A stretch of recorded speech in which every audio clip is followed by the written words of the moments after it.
Welcome to Module 2 of the Safety Program for Perinatal Care 2 program, presented by the Agency for Healthcare Research and Quality and the Alliance for Innovation on Maternal Health.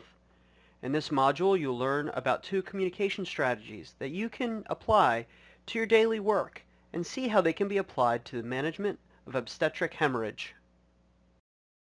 A call-out is a tactic used to convey critical information during an emergency. Critical information audibly announced in these situations helps the team anticipate and prepare for vital next steps in patient care. To assist with follow-through and attention to information shared in a call-out, direct the information to a specific individual. For example, a nurse may say to an obstetrician, "Doctor, I'm concerned the patient's blood loss is almost 1,000 milliliters." This is an example of a call-out. To close the loop, as you'll learn next, the doctor may reply, "Okay, there are a few things we can do. Please continue to monitor carefully." Or proceed with providing additional orders to manage the hemorrhage. On your unit, what information would you want called out? Callouts aren't a tool that you'll necessarily be using on a daily basis, but they are one that is useful under certain circumstances. Because the nature of the callout is to relay critical information immediately, callouts are most helpful during emergent events, such as a hemorrhage, and when team members are co-located. Even if team members aren't co-located, the spirit of a callout is maintained when you immediately relay your observations to your team members as directly and quickly as soon as you notice something awry. Callouts will continue to be useful as events unfold, particularly once a rapid response team is present or the primary care team members are all co-located and attending to the patient together. In these moments, callouts ensure that the entire team hears the same information simultaneously and is able to adapt quickly. In the event of a hemorrhage, it is recommended to always call out when blood exceeds 1,000 milliliters. While every case is unique and 1,000 milliliters for some cases, like C-sections, may not be out of the realm of normal, it is still wise for the team to have awareness by the time hemorrhage reaches 1,000 milliliters. One critical point to discuss is the appropriateness of using a call-out when a family member is present. While patient safety will always take precedence, you can run the risk of unnecessarily alarming the patient or the patient's family if you use a call-out in their presence while they are awake and conscious. Aside from spiking their fears, it's possible that the resulting worry might add to the confusion and noise of what is going on in the room, especially if there is an emergency. Therefore, we highly encourage you to consider the use of code words. Your organization may already have certain codes you use for common events. Definitely continue to use these. If you don't, consider suggesting to your department that they decide on uniform code words and include them in the readiness materials of the 4Rs package. If you choose to use code words, it is critical that they are used consistently and that all staff understand what they mean. In cases where no standard codes already exist, consider discussing with your colleagues how to appropriately communicate information to each other when a family member is present or a patient is conscious. Huddles and briefs are a great opportunity for having these conversations. You can visit Module 6 for more information about huddles and briefs.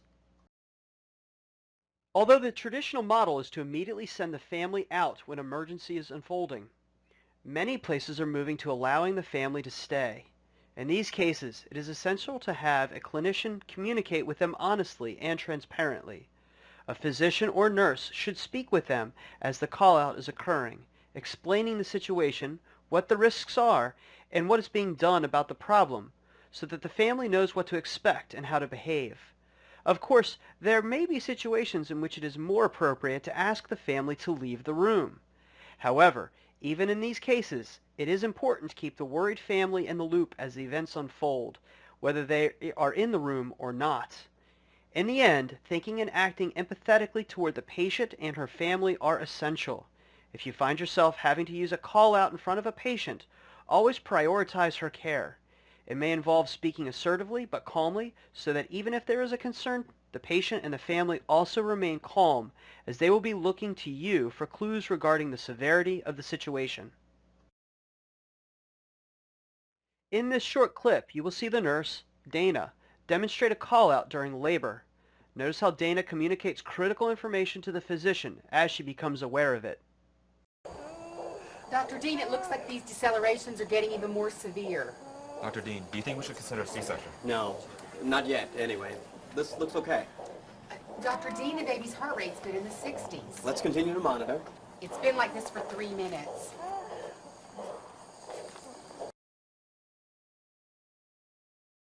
How did the call-outs made by the nurse and intern aid the team during this emergent labor and delivery event? 1. Team members verbally confirmed critical information about the presence and duration of decelerations. 2. The team was anticipating future actions, including a possible C-section and call to the tending. 3. Information was directed by name to Dr. Dean for response and feedback. 4. Team members communicated a sense of urgency, but also calmness and professionalism. Did you notice anything else? A checkback is a closed-loop communication strategy to verify and validate information exchanged between two people. The strategy entails the sender initiating a message, the receiver accepting the message and confirming what was communicated, and the sender verifying the correct message was received. As an example, the message sender calls out information about the patient's status by saying, "Doctor, I'm concerned blood loss is approaching 1,000 milliliters." The receiver acknowledged receipt of this message by confirming the information by saying, "Okay, her blood loss is nearly 1,000 milliliters. We'll need more blood." The sender can now verify the correct message was received or otherwise clarify the original message further. By the end of this cycle, the sender and receiver both know information was communicated correctly. A checkback is an effective tool for all members of the team, including patients and their family members.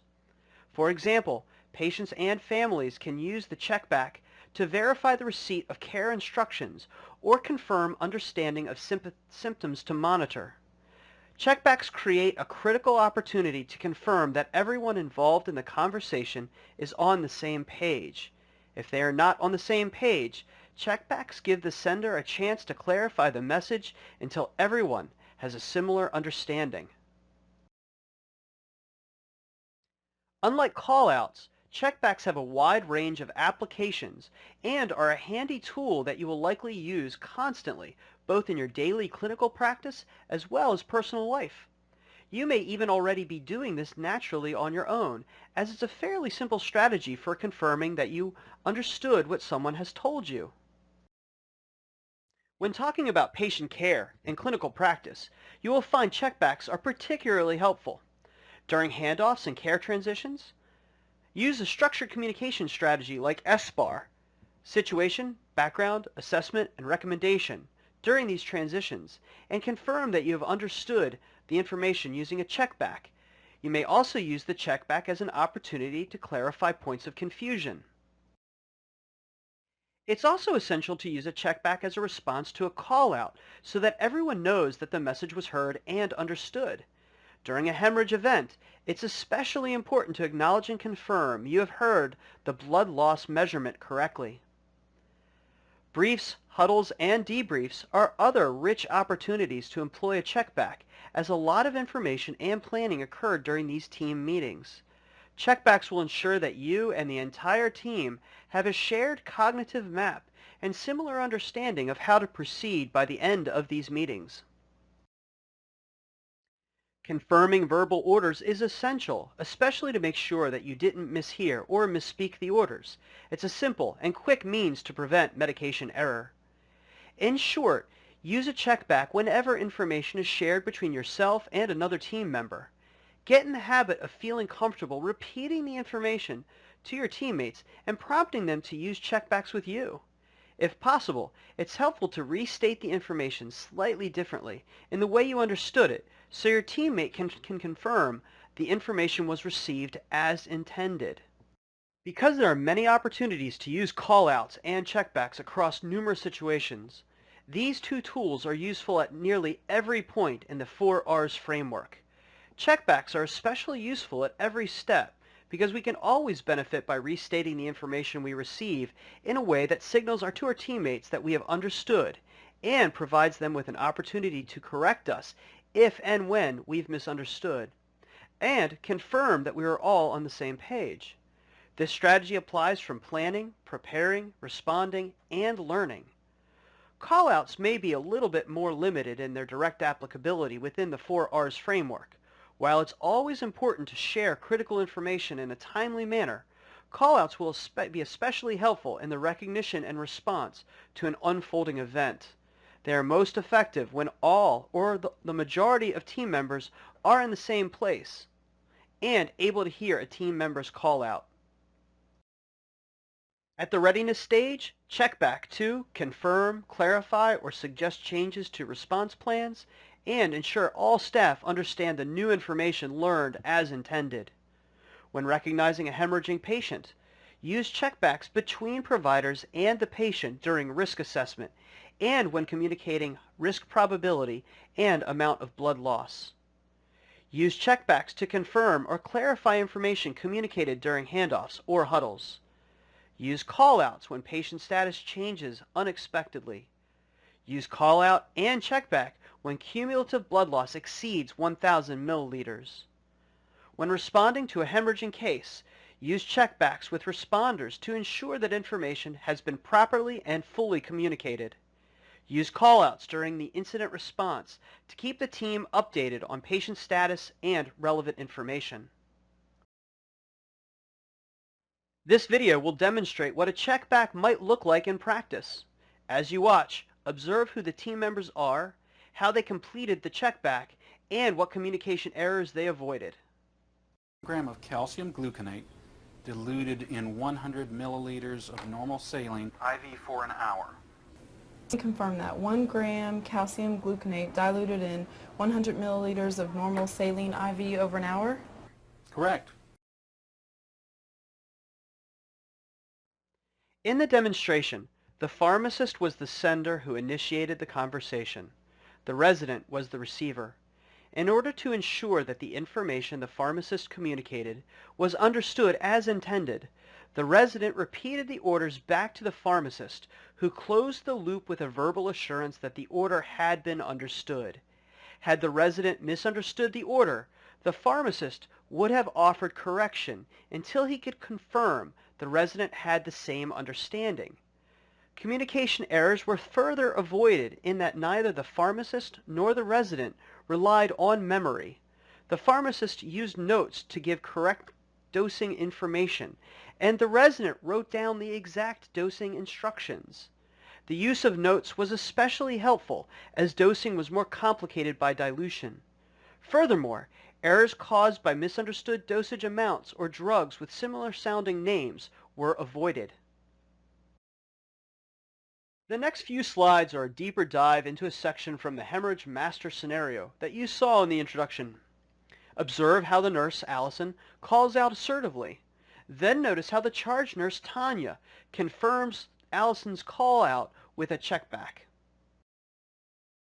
To refresh your memory, after Miss Williams delivered, Allison performs routine vitals every 15 minutes and repeats fundal massage and perineal checks every 30 minutes. About an hour after delivery, Miss Williams mentions that she is feeling slightly dizzy and lightheaded, both signs consistent with a possible hypovolemia and hemorrhage. Allison repeats a set of vitals and performs postpartum fundal massage, noting a large gush of blood from the patient's vagina, including several large blood clots, totaling about 250 cc's of blood. She calls to the charge nurse, Tanya, to notify Dr. Sonnentag that Miss Williams is bleeding again. Tanya, this is Allison calling from LDR4 with Miss Danielle Williams. She had an uncomplicated vaginal delivery an hour ago and is now having brisk vaginal bleeding. She lost 1,000 milliliters in the delivery room and another 250 milliliters just now. She also seems to be symptomatic with tachycardia, dizziness, and lightheadedness. Please call Dr. Sonnentag and have her come see her immediately. In order to confirm the information that was just relayed, Tanya utilizes checkback to verify the message. Okay, Allison, to confirm, you're calling about Miss Williams, an LDR4 who delivered vaginally an hour ago and is now having postpartum hemorrhage and is becoming hemodynamically unstable. I will call Dr. Sonnentag immediately and notify her to come to the room to evaluate the patient. While they wait for Dr. Sonnentag, Allison updates Miss Williams about her current situation while simultaneously helping her remain calm. Callouts and checkbacks are useful strategies for communicating effectively with your colleagues. Callouts are best used when you're co-located and information is changing quickly. They enable all team members present to be kept appraised of situational changes as they occur. In the case of obstetric hemorrhage, blood loss exceeding 1,000 milliliters should always be called out. Checkbacks are always a helpful strategy regardless of what information is being communicated or what aspects of the 4Rs framework you're working on, as it provides all parties involved with the opportunity to confirm understanding and clarify misunderstandings. This concludes Module 2.